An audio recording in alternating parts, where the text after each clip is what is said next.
इतने में वहाँ एक नौजवान आया। ब्रदर अर्पित, करण ने कहा। यह आदमी अर्पित कपूर था। जिया और ऐश्वर्या ने नाम सुनते ही उसे पहचान लिया, क्योंकि उसी की वजह से आयशा ने शनाया को ठंडे पानी के पूल में गिराया था। तभी जिया ने पूछा, आयशा कब आएगी? थोड़ी देर में। आज कुछ इंपॉर्टेंट शेयर होल्डर्स आने वाले हैं। आयशा उनका वेलकम करने के बाद आएगी। अर्पित ने जवाब दिया। क्या होगा जब सबको पता चलेगा कि इंपॉर्टेंट शेयर होल्डर्स में से एक आहान भी है? जब आयशा को पता चलेगा कि शनाया आहान की पत्नी है, तब वो क्या करेगी? सब चलो, ब्रदर अर्पित हमें हंटिंग ग्राउंड दिखाने ले जा रहे हैं। जिसे भी शिकार का शौक है वो सामान ले सकते हैं। ये मनाली का सबसे बड़ा हंटिंग स्पेस है। वशिष्ठ हाउस का हंटिंग ग्राउंड मनाली में सबसे बड़ा था। वो एरिया प्लैटिनम कार्ड होल्डर्स के लिए रिजर्व था। वहां पर सिर्फ बड़े हाई क्लास और एलीट लोगों को परमिशन मिलती थी।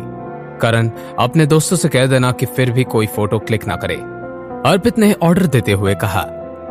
यह वहां का रूल था। उस हंटिंग ग्राउंड में ऐसा बहुत कुछ था जो बाहर जाना ठीक नहीं था। यस ब्रदर अर्पित। जैसे ही अर्पित वहां से गया, जिया और ऐश्वर्या करण के पास आए और उससे कंफर्म किया कि वो अर्पित कपूर ही था ना। हाँ, पर अगली बार जब तुम उससे मिलो तो सिर्फ अर्पित मत कहना। चाहो तो ब्रदर अर्पित बोल देना या फिर मिस्टर अर्पित कपूर बोल देना। वो अब आयशा का पति है। वो मेहता फैमिली के साथ ही रहता है, घर जमाई बनकर। मेहता फैमिली का घर जमाई और वशिष्ठ हाउस में जनरल मैनेजर भी? ये अर्पित तो काफी तरक्की कर गया। करण के मन में अर्पित के लिए तरस था। भले ही बाहर से वो कितना सख्त और ऑर्डर लेने वाला लगता हो, पर वो असल में मेहता फैमिली का और खास करके आयशा की कठपुतली था। वो उनके ऑर्डर पर ही चलता था। इतने में अर्पित वापस आया और सबको लीड करते हुए हंटिंग ग्राउंड की तरफ ले जाने लगा। अर्पित सबसे आगे चल रहा था और कभी कभी बस करण से बात कर रहा था। वहीं आहान और शनाया थोड़े पीछे चल रहे थे। शनाया वहां पहली बार आई थी। ये सब देखकर वो बहुत खुश थी। कुछ समय के लिए शनाया आयशा के बारे में भूल चुकी थी और मुस्कुरा रही थी। उसके खूबसूरत चेहरे पर स्माइल बहुत प्यारी लग रही थी। वहीं दूसरी तरफ आहान बहुत बोर हो रहा था। वो वहां पर सिर्फ शनाया का साथ देने के लिए चल रहा था। वो बचपन से ही ऐसी जगहों पर जा रखा था। अचानक से आहान का फोन बजा। यंग मास्टर, मैं राज बोल रहा हूं। आप अभी वशिष्ठ हाउस में हैं? राज ने बहुत इज्जत के साथ पूछा।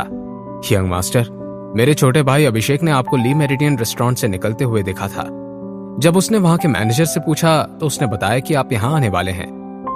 अच्छा, हाँ मैं अभी यही हूं। दरअसल मैं चाहता था कि आप बाकी के शेयर होल्डर्स से मिल लें। आहान वहां का सबसे बड़ा शेयर होल्डर था। कहाँ हो तुम? हम कॉन्फ्रेंस रूम में हैं। आप अपना काम खत्म करके आ सकते हैं, हमें कोई जल्दी नहीं है।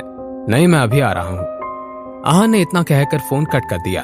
शनाया, मैं कुछ दोस्तों से मिलने जा रहा हूँ, तुम चलोगे मेरे साथ? नहीं, मुझे नहीं चलना, तुम जाओ, मैं तुम्हारा यही इंतजार करती हूँ। शनाया समझ चुकी थी कि वो किन दोस्तों से मिलवाना चाहता था। आहान धीरे धीरे शनाया से बातें शेयर करने लगा था, पर अभी वो सब कुछ जानना नहीं चाहती थी। ठीक है, तुम वेट करो, मैं 10 मिनट में आता हूँ।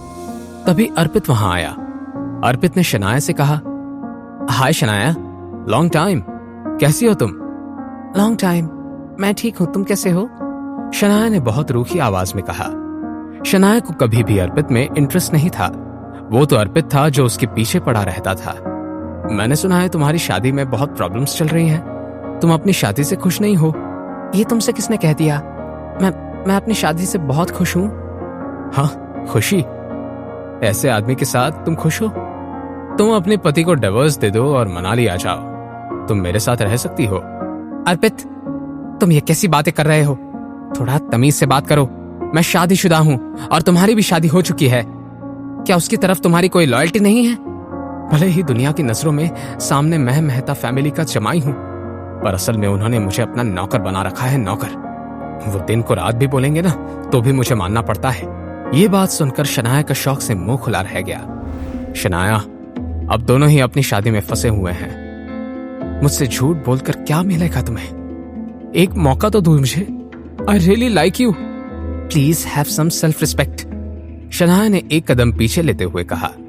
जैसे ही अर्पित फिर से शनाया के करीब जाने लगा, उतने में घोड़े पर सवार एक लड़की आई। वो घोड़े से उतरी और अर्पित के पास आकर उस पर चिल्लाने लगी। अर्पित, तुम्हारी इतनी हिम्मत?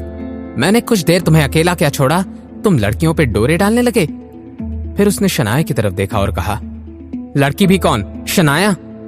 वाइफी, तुम जैसा सोच रहे हो वैसा कुछ भी नहीं है। वो लड़की कोई और नहीं बल्कि आयशा मेहता थी।